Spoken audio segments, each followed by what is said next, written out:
చిన్నప్పుడు నేను చదువుకున్నప్పుడు కూడా ఈ రైల్వే, నేను డిప్లొమా చదివేప్పుడు చెప్పేవాళ్ళు అనమాట, రైల్వే ఎగ్జామ్స్ కి అప్లై చేస్తే హాల్ టికెటే రాదనేవాళ్ళు అనమాట. సో హాల్ టికెట్ వస్తే నీకు సగం పని అయిపోయిందని చెప్పి అప్పుడు మా సీనియర్లు వాళ్ళు అనేవాళ్ళు. సో ఇప్పుడు అలా ఏం లేదండి, ఓఎంఆర్ షీట్లు కాదు, మీరు పోస్ట్ చేయాల్సిన అవసరం లేదు, ఇప్పుడంతా కూడా కంప్యూటర్ ద్వారానే. సో ఇది ఒక అడ్వాంటేజ్. అంటే మీరు ఖచ్చితంగా అప్లై చేస్తే ఎగ్జామ్ రాయడం ఖచ్చితం, ఓకేనా? అంటే మీరు అప్లై చేస్తే ఎగ్జామ్ రాయడం అన్నది కన్ఫర్మ్. రెండో అడ్వాంటేజ్ ఏంటి, ఇంతకు ముందు మీరు ఎగ్జామ్ రాసినప్పుడు ఓఎంఆర్ షీట్ లో మీరు బాగా రాసినా కూడా మీరు సెలెక్ట్ అయ్యే వాళ్ళు కాదో తెలియదు మీకు, అంటే మీరు ఏం రాస్తారో కూడా మీకు తెలియదు. కానీ ఇప్పుడు అట్లా కాదు, మీరు రాసిన ఎగ్జామ్, మీరు పెట్టిన ఆన్సర్ షీట్ మళ్ళీ మీకే షో చేస్తారు ఫర్దర్ గా. అంటే ఇదంతా కూడా ట్రాన్స్పరెన్సీ పెంచారనమాట, రైట్? దానిలో ఏదన్నా మీకు గ్రీవెన్సెస్ ఉంటే మళ్ళీ అప్లై చేసుకోవచ్చు. ఇది రెండు. మూడోది వచ్చేసి మీరు ఆర్టీఐ లో కూడా అడగొచ్చు, నేను బాగా రాశాను, నన్ను ఎందుకు సెలెక్ట్ చేయలేదని చెప్పి. సో ఇదొక అడ్వాంటేజ్ అనమాట. అంటే ట్రాన్స్పరెన్సీ లెవెల్ చాలా పెరిగింది ఇప్పుడు. అన్ని కూడా కంప్యూటర్ బేస్డ్ ఎగ్జామినేషన్స్ కాబట్టి బయట చెప్పేవాళ్ళు లేదా దళారులు మేము డబ్బులు ఇస్తే మీకు ఉద్యోగం ఇప్పిస్తామనే వాళ్ళ మాటలు నమ్మొద్దండి. ఇప్పుడంతా కూడా ప్యూర్ మెరిట్, మీరు బాగా చదివితే. ఎందుకంటే మీరు రాసిన పేపర్ మీకే చూపిస్తున్నారు, ఈ పేపర్ నాది కాదని చెప్పి నువ్వు ఆర్టీఐలో అడగొచ్చు, ఈ క్వశ్చన్ నేను రైట్ అయి పెట్టాను, ఇది రాంగ్, నువ్వు రాంగ్ చేసావని చెప్పి మళ్ళీ అడిగే అవకాశం ఉంది ఇప్పుడు. సో ఇన్ని అవకాశాలు ఉన్నాయి కాబట్టి ఎవరిని కూడా నమ్మి మోసపోవద్దండి, బాగా చదవండి, మిమ్మల్ని మీరు నమ్ముకోండి. హాయ్. సో అందరూ ఈ ఆర్ఆర్బి జేఈ గురించి చెప్పండి అని అడుగుతున్నారు కదా. సో ఈ వీడియోలో ఆర్ఆర్బి జేఈ గురించి ఫుల్ డీటెయిల్స్ చూద్దాం. So first RRB JEE notification పడిన తర్వాత ఫస్ట్ మనకు కావాల్సింది ఏంటంటే క్వాలిఫికేషన్, ఎవరెవరు అప్లై చేసుకోవాలి. సో దీనికి మినిమం క్వాలిఫికేషన్ వచ్చేసి డిప్లొమా అండి, బీటెక్. సో డిప్లొమా చేసినా బీటెక్ చేసినా ఇద్దరు కూడా ఈ ఆర్ఆర్బి జేఈ జూనియర్ ఇంజనీర్ కి ఎలిజిబుల్ అనమాట. సో ఎలిజిబిలిటీ క్రైటీరియా వచ్చేసింది. రెండోది వచ్చేసి ఏజ్ రిలాక్సేషన్ లేదా age limit. So age limit వచ్చేసి నార్మల్ గా 18 to 33 years. కానీ ఈ కోవిడ్ పాండమిక్ వల్ల 3 years అన్నది వన్ టైం రిలాక్సేషన్ ఇవ్వడం జరుగుతుంది. అంటే 18 to 36 years. ఆ తర్వాత ఏజ్ రిలాక్సేషన్ వచ్చేసి ఓబీసీకి 3 సంవత్సరాలు, ఎస్సీ ఎస్టీకి 5 సంవత్సరాలు, అలాగే పీడబ్ల్యూ క్యాండిడేట్స్ ఉంటారు కదా, సో వాళ్ళకి వచ్చేసి 10 years అనమాట. So 18 to 36 years normal, with relaxation తో మనకి 3, 5, 10 years ఇలా ఉంటుంది అనమాట. సో ఏజ్ రిలాక్సేషన్ అయిపోయింది, ఏజ్ లిమిట్ అయిపోయింది. సో ఇప్పుడు ఎగ్జామ్ రాయాలి. సో మీకు హాల్ టికెట్ వచ్చేసింది, ఎగ్జామ్ రాయాలి. సో ఎగ్జామ్ ఎన్ని విధాలుగా ఉంటుంది. సో వెనక రోజుల్లో చూస్తే మనకి ఇంతకుముందు సిబిటీలు ఉండే కాదు, ఓఎంఆర్ షీట్లు ఉండేవి. సో ఇప్పుడు అంతా కూడా కంప్యూటర్ బేస్డ్ ఎగ్జామినేషన్స్ అండి. సో ఎవరి చేతిలో ఏముండదు, అంతా కూడా జెన్యూన్ గా జరుగుతున్నాయి. ఎవరైతే బాగా రాస్తారో వాళ్ళకి పోస్టులు రావడం జరుగుతుంది. సో మేమందరం కూడా కష్టపడి వితౌట్ కోచింగ్ ప్రిపేర్ అయ్యి వచ్చిన వాళ్ళమే అనమాట.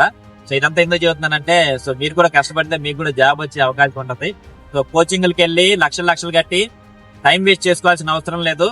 సో ఏవైతే కొన్ని స్టాండర్డ్ బుక్స్ ఉన్నాయో వీడియోలో చివరిలో చెప్తాను, అవి బాగా ప్రిపేర్ అయ్యి ఆన్లైన్ లో కొన్ని ఎగ్జామ్స్ ఉంటాయి, ప్రీవియస్ పేపర్స్ ఉంటాయి, అవి చేసినట్లయితే మీరు ఖచ్చితంగా సక్సెస్ అవుతారు. సో మనకి ఈ సిబిటీలు కూడా 2 సిబిటీలు ఉంటాయి. ఫస్ట్ వచ్చేసి సిబిటీ 1. ఈ సిబిటీ 1 లో వచ్చేసి మనకి 100 బిట్స్ ఉంటాయి, 90 minutes టైం ఇస్తాడు అనమాట. సో అంటే 90 నిమిషాల్లో 100 క్వశ్చన్లు అటెండ్ చేయాలి. ఇందులో మనకి general awareness, general intelligence, reasoning, arithmetic, so ఇవన్నీ ఉంటాయి అనమాట. అంటే arithmetic, reasoning, general awareness main గా ఈ 3 మీద ఫోకస్ చేస్తాడు. సో ఇందులో మనం క్వాలిఫై అవ్వాలి. క్వాలిఫై అంటే మళ్ళీ ఈ ఆర్ఆర్బి జేఈలో ఏంటంటే డిఫరెంట్ పోస్టులకి డిఫరెంట్ కట్ ఆఫ్ ఉంటది అనమాట. సో అది చాలా మంది తెలియదు, ఇన్ఫాక్ట్ మాకు కూడా తెలియదు అనమాట. సో టీఆర్డీ జేఈకి ఒక కట్ ఆఫ్ ఉంటుంది, మెకానికల్ లో డీజిల్ షెడ్ జేఈకి ఒక కట్ ఆఫ్ ఉంటుంది, అలాగే పీవీ జేఈకి ఒక కట్ ఆఫ్ ఉంటుంది, డ్రాయింగ్ జేఈకి ఒక కట్ ఆఫ్ ఉంటుంది అనమాట. సో మాక్సిమం మీరు సిబిటీ 1 లో ఎక్కువ స్కోర్ చేయడానికి ప్రయత్నం చేయండి. దాన్ని బట్టే మనకి వేరియస్ పోస్ట్ కి వేరియస్ కట్ ఆఫ్స్ ఉన్నాయి కాబట్టి మీరు అన్ని పోస్టులకి తక్కువ వస్తే మీరు అన్ని పోస్టులకి ఎలిజిబిలిటీ సాధించలేరు అనమాట. సో ఈ సిబిటీ 1 లో సెలక్షన్ ఎలా చేస్తాడంటే సిబిటీ 2 కి మినిమం 15 times అనమాట. సో అంటే ఒక పోస్ట్ కి 15 మందిని తీస్తాడు, దానికంటే ఎక్కువ మందిని కూడా తీయొచ్చు. సో మనకి ఇచ్చిన నోటిఫికేషన్ ప్రకారం అయితే 15 మందిని సిబిటీ 2 కి సెలెక్ట్ చేస్తాడు. ఈ సిబిటీ 2 లో ఏముంటుందంటే మళ్ళీ ఇది 120 నిమిషాల్లో 150 బిట్లు అటెండ్ చేయాలి. అందులో మనకి 100 బిట్లు వచ్చేసి మన స్ట్రీమ్ ఏదైతే ఉందో, ఎలక్ట్రికల్ అయితే ఎలక్ట్రికల్, మెకానికల్ అయితే మెకానికల్, సివిల్ అయితే సివిల్, సో ఆ స్ట్రీమ్ మీద ఉంటుంది 100 క్వశ్చన్లు. మిగతా 50 క్వశ్చన్లు వచ్చేసి environmental science, physics, chemistry, computer applications, arithmetic, reasoning, awareness వీటి మీద ఉంటుంది అనమాట. సో ఇందులో వచ్చిన మార్క్స్ బట్టే మనకి సెలెక్ట్ చేయడం జరుగుతుంది. సో మనకి CBT2 కూడా రాసాం. CBT2 అయిపోయిన తర్వాత మరి ఎవరైతే సెలెక్ట్ అయ్యారో వాళ్ళని చూడాలి కదా. సో ఏ క్రైటీరియా ప్రకారం తీస్తాడు అంటే, ఏదైతే CBT2లో మనకు వచ్చిన మార్క్స్ ఉన్నాయో వాటిని నార్మలైజ్ చేసి ఆ నార్మలైజేషన్ ప్రకారం మనకి సెలెక్ట్ చేయడం జరుగుతుంది అనమాట. సో CBT1లో మీరు క్వాలిఫై అవ్వాలి, అలాగే ఎక్కువ మార్కులు తెచ్చుకోవాలి. దాన్ని బట్టి మీరు డిఫరెంట్ పోస్టులకి ఎలిజిబిలిటీ సాధిస్తారు. CBT2 వచ్చి CBT2 ప్రకారమే మీరు సెలెక్ట్ అవుతారు అన్నమాట. సపోజ్ CBT1లో ఎక్కువ మార్కులు తెచ్చుకుంటే మీరు అన్ని పోస్టులకి ఎలిజిబిలిటీ అవుతారు కాబట్టి CBT2లో తగ్గినా కూడా ఏదో ఒక పోస్ట్ వచ్చే అవకాశం ఉంటుంది. కానీ CBT1లో మీకు తక్కువ మార్కులు వచ్చి ఒకదానికే సెలెక్ట్ అయ్యారనుకో, CBT2లో ఖచ్చితంగా ఎక్కువ మార్కులు వచ్చి మీరు ముందుంటే మాత్రమే సెలెక్ట్ అయ్యే ఛాన్స్ ఉంటుంది అన్నమాట. సో ఇదొకటి బాగా చూసుకోండి. సో CBT2లో ఎవరైతే బాగా రాసి సెలెక్ట్ అవుతారో వాళ్ళని మనకి డాక్యుమెంట్ వెరిఫికేషన్ పిలవడం జరుగుతుంది. సో మీరు అన్నిటిలో కూడా ఒకటే పేరు మెయింటైన్ చేయండి, తప్పు లేకుండా, తంబు కూడా అన్నమాట. సో ఇక్కడికి వచ్చిన తర్వాత మీ సిగ్నేచర్, మీ తంబు ఇవన్నీ చెక్ చేస్తారు కేర్ఫుల్ గా. సో డాక్యుమెంట్ వెరిఫికేషన్ అయిపోయిన తర్వాత మిమ్మల్ని మెడికల్ ఎగ్జామినేషన్ పిలుస్తారు. ఈ మెడికల్ ఎగ్జామినేషన్ లో కూడా కళ్ళు బాగా చూస్తారండి. కళ్ళు ఒకటి డిఫెక్టివ్ లేకుండా చూసుకోండి. అందులో కూడా కలర్ బ్లైండ్నెస్ మెయిన్ ఇంపార్టెంట్ అన్నమాట. అంటే కొంతమందికి కలర్ బ్లైండ్నెస్ ఉంటుంది, దానివల్ల ఏంటంటే ఈ రంగుల తేడా తెలియదు అనమాట, అన్ని ఒకలాగానే కనిపిస్తాయి అనమాట. సో కలర్ బ్లైండ్నెస్ టెస్ట్ ఉందో లేదా అని ఆ కలర్ బ్లైండ్నెస్ అనేది ముందే చెక్ చేసుకోండి. సో మెడికల్ ఎగ్జామినేషన్ అయిపోయిన తర్వాత మీకు ట్రైనింగ్ పంపిస్తారు. సో ఈ జేఈలకి 1 year ట్రైనింగ్ ఉంటుందండి. మనకి STC సికింద్రాబాద్ లో ఉంది, సూపర్వైజర్ ట్రైనింగ్ సెంటర్ అని. ఈ 1 year లో మనకి రైల్వేలో వివిధ ఏవైతే ఉన్నాయో డిపోస్ ఉన్నాయో వాటి దగ్గర పంపిస్తారు. మ్యానుఫ్యాక్చరింగ్ యూనిట్స్ పంపిస్తారు, దగ్గర ఉన్న వర్క్ షాప్లు పంపిస్తారు, షెడ్స్ పంపిస్తారు. అన్ని దగ్గర పంపించి అసలు మన రైల్వేలో ఏం జరుగుతుంది అన్నది ఈ 1 year పాటు మీకు ట్రైనింగ్ ఇవ్వడం జరుగుతుంది. ఈ ట్రైనింగ్ లో మీకు బేసిక్ పే వచ్చేసి 35,400 కదా, అలాగే ప్లస్ DA. సో ఈ రెండు కలుపుకుని మీకు దాదాపు ఒక 60,000 దాకా వస్తుంది అన్నమాట ఇప్పుడు జాయిన్ అయితే. ఈ 1 year ట్రైనింగ్ అయిపోయిన తర్వాత ఎప్పుడైతే మీరు మీ పేరెంట్ సెక్షన్, మీ పేరెంట్ షెడ్ అయితే షెడ్, ఎక్కడైతే మీకు పోస్టింగ్ ఇస్తారో అక్కడికి వస్తారు కదా, అప్పుడు మీకు ఫర్దర్ గా బేసిక్, DA, ట్రావెలింగ్ అలవెన్స్, అట్లాగే HRA ఇవ్వడం జరుగుతుంది అన్నమాట. సో ఇది ఫ్రెండ్స్ JEE గురించి. సో నేను చివరిలో చెప్తానన్నాను కదా, ఒకటి లాంగ్ మా చిన్నప్పుడు నేను చదువుకున్నప్పుడు కూడా ఈ రైల్వే, నేను డిప్లొమా చదివేప్పుడు చెప్పేవాళ్ళు అనమాట, రైల్వే ఎగ్జామ్స్ కి అప్లై చేస్తే ఆల్ టికెట్ రాదనేవాళ్ళు అనమాట. సో ఆల్ టికెట్ వస్తే నీకు సగం పని అయిపోయిందని చెప్పి అప్పుడు మా సీనియర్లు వాళ్ళు అనేవాళ్ళు. సో ఇప్పుడు అలా ఏం లేదండి, OMR షీట్లు కాదు, మీరు పోస్ట్ చేయాల్సిన అవసరం లేదు, ఇప్పుడంతా కూడా కంప్యూటర్ ద్వారానే. సో ఇది ఒక అడ్వాంటేజ్. అంటే మీరు ఖచ్చితంగా అప్లై చేస్తే ఎగ్జామ్ రాయడం ఖచ్చితం, ఓకేనా? అంటే మీరు అప్లై చేస్తే ఎగ్జామ్ రాయడం అన్నది కన్ఫర్మ్. రెండో అడ్వాంటేజ్ ఏంటి, ఇంతకు ముందు మీరు ఎగ్జామ్ రాసినప్పుడు OMR షీట్ లో మీరు బాగా రాసినా కూడా మీరు సెలెక్ట్ అయ్యే వాళ్ళు కాదో తెలియదు మీకు, అంటే మీరు ఏం రాస్తారో కూడా మీకు తెలియదు. కానీ ఇప్పుడు అట్లా కాదు, మీరు రాసిన ఎగ్జామ్, మీరు పెట్టిన ఆన్సర్ షీట్ మళ్ళీ మీకే షో చేస్తారు ఫర్దర్ గా. అంటే ఇదంతా కూడా ట్రాన్స్పరెన్సీ పెంచారనమాట, రైట్? దానిలో ఏదన్నా మీకు గ్రీవెన్సెస్ ఉంటే మళ్ళీ అప్లై చేసుకోవచ్చు. ఇది 2. మూడోది వచ్చేసి మీరు RTIలో కూడా అడగొచ్చు, నేను బాగా రాశాను, నన్ను ఎందుకు సెలెక్ట్ చేయలేదని చెప్పి. సో ఇది ఒక అడ్వాంటేజ్ అనమాట. అంటే ట్రాన్స్పరెన్సీ లెవెల్ చాలా పెరిగింది ఇప్పుడు. అన్ని కూడా కంప్యూటర్ బేస్డ్ ఎగ్జామినేషన్స్ కాబట్టి బయట చెప్పేవాళ్ళు లేదా దళారులు మేము డబ్బులు ఇస్తే మీకు ఉద్యోగం ఇప్పిస్తామనే వాళ్ళ మాటలు నమ్మొద్దండి.